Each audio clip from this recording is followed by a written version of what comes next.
con una entrevista que le vamos a hacer a María y a Teresa de los fondos de becas Soledad Cazorla. Y vamos con la primera pregunta. Nos gustaría saber quién fue Soledad Cazorla. Bueno, Soledad Cazorla fue la primera fiscal de sala contra la violencia de género.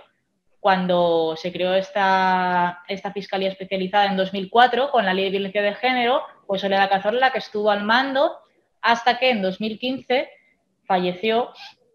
Y fue ahí cuando la familia de Soledad decidió, debido al compromiso que tuvo ella en vida durante toda su carrera con los hijos de las víctimas de violencia de género, pues su familia decidió crear este fondo de becas en colaboración con la Fundación Mujeres para poder apoyar a los niños y niñas que se quedaban en una situación de desamparo cuando sus madres habían sido asesinadas por violencia de género.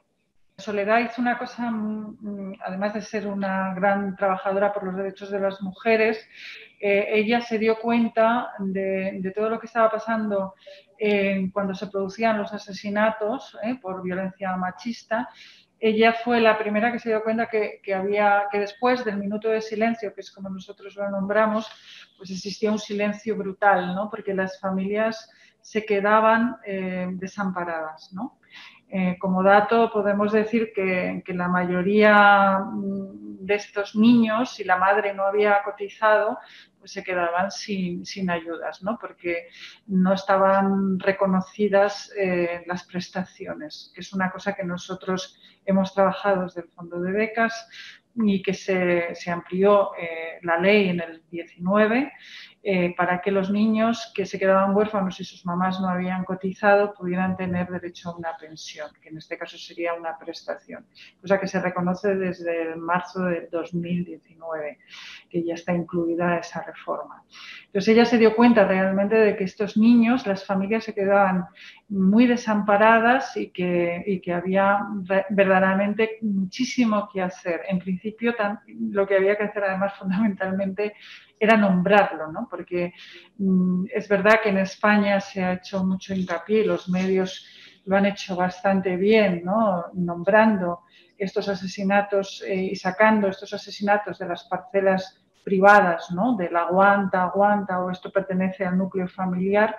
En España eso se ha sacado, ¿no? Por eso hablamos de asesinatos de violencia de género y hay una ley que lo ampara. Pero después quedaba mucho por hacer, que era que estos niños y niñas, estas abuelas, estos tíos, pudieran tener una vida normal. Una de las cosas que nos preocupa mucho en el fondo es que vemos que hay pobreza, mucha pobreza después de estos asesinatos. Entonces, bueno, pues luego, si queréis, ampliamos más un poco cómo trabaja el fondo y lo que hace. Pero fue una pionera en ponerle nombre a este silencio tan atronador que existía después de los tremendos asesinatos, ¿no? La Fundación Mujeres tiene más de 30 años de existencia y ha trabajado en temas de igualdad y sobre todo ha estado siempre muy comprometida en los temas laborales, en brecha de género y en que las mujeres pudieran acceder a los puestos de trabajo, en cultura, en educación, pero ella no fundó la Fundación Mujeres existía, ya te digo que tiene 30 años, tiene sede en Galicia, en Extremadura, tiene sede en Andalucía, por supuesto en Madrid y también en Castilla y en Asturias. Y la cosa es que la entidad es Fundación Mujeres y la Secretaría Técnica del Fondo es la que pertenece a Fundación Mujeres y el Fondo de Becas es una de las iniciativas que están inmersas dentro de la Fundación. El Fondo de Becas como tal no es una entidad, digamos. Sí, es un fondo. Entonces, ¿qué pasa? La familia decide hacer este fondo de becas, como explicaba María, y entonces dice, ¿qué hacemos? Una fundación, y entonces decidieron hacer un fondo de becas, y este fondo de becas que lo gestionara una fundación que tuviera ya mucha experiencia y fuera muy solvente. Entonces, el fondo es una iniciativa privada que tiene un comité que no es el comité o un patronato dependiente del fondo y que gestiona, incluso es privado porque gestiona con dinero, esto es una iniciativa privada, que con dinero de fondos privados, no dependemos para nada de fondos del Estado o de proyectos finalistas. porque pensamos que es mejor, que es más fácil incidir socialmente cuando somos más independientes, ¿no? Sí, en el fondo, el funcionamiento del fondo de becas es como un proyecto palanca, ¿no? Es decir, no tiene pequeñas cosas, incidimos, intentar cambiar las leyes para cambiar la vida, en principio, de poca gente, pero que es necesario cambiarla, ¿no? Nosotros pensamos que después de un asesinato, la reparación del daño de las familias, de los niños, de las otras víctimas de la violencia de género, se tienen que cumplir, ¿no? Tenemos que hacer que esos niños y esas familias tengan una vida buena. Eso es. Y al final los objetivos principales del fondo de beca o cómo se empezó a crear, con la idea con la que se empezó a crear, era apoyar el desarrollo educativo y psicológico de los niños y niñas que se quedaban huérfanos de madre por causa de la violencia de género. Entonces, en principio, lo que se quería era dar unas becas destinadas a los estudios, si había gastos de ayuda psicológica también, para extraescolares, clases de refuerzo, cualquier cosa relacionada con estos dos temas. Y en principio era solo a menores de edad, pero como se vio que había bastantes huérfanos mayores de edad que muchas prestaciones y muchas ayudas, parece que a los 18 años ya terminan o ya parece que no necesitan apoyo, pero al final un huérfano de 18 y 19 años, como hemos visto, pues puede seguir queriendo estudiar, puede continuar su desarrollo a nivel educativo y profesional, y nosotras también hemos querido entonces apoyar en esos casos. O sea que tanto menores como mayores de edad, el fondo de becas pues destina unas ayudas anuales para que sufragan esos gastos. Entonces, lo que pretendemos es visibilizar, agilizar trámites y, sobre todo, que los niños y las niñas tengan una vida normal, ¿no? Sin carencias, porque claro, si a ti te llegan, y es un ejemplo muy claro, 5 niños y eres una abuela con una pensión, automáticamente te empobreces. La calidad de vida de esos niños van a bajar. Quien empuja para que las políticas cambien son los movimientos ciudadanos, son los feministas, la gente que se ocupa de cierto tipo de cosas, que son los que van diciendo esto es necesario, hay que hacer esto, ¿no? Pedir que la política sea vanguardia siempre es muy complicado, pero para eso está la gente, la ciudadanía, que empuja para que las cosas puedan cambiar y, sobre todo, mejorar. Iniciativas como la tuya son importantes porque implican a agentes que probablemente ya están muy implicadas, pero que la gente no lo sabe, y ayuda a visibilizar este tipo de, los problemas que hay en la mesa, ¿no? Que a veces es difícil llegar, por lo menos a la gran mayoría.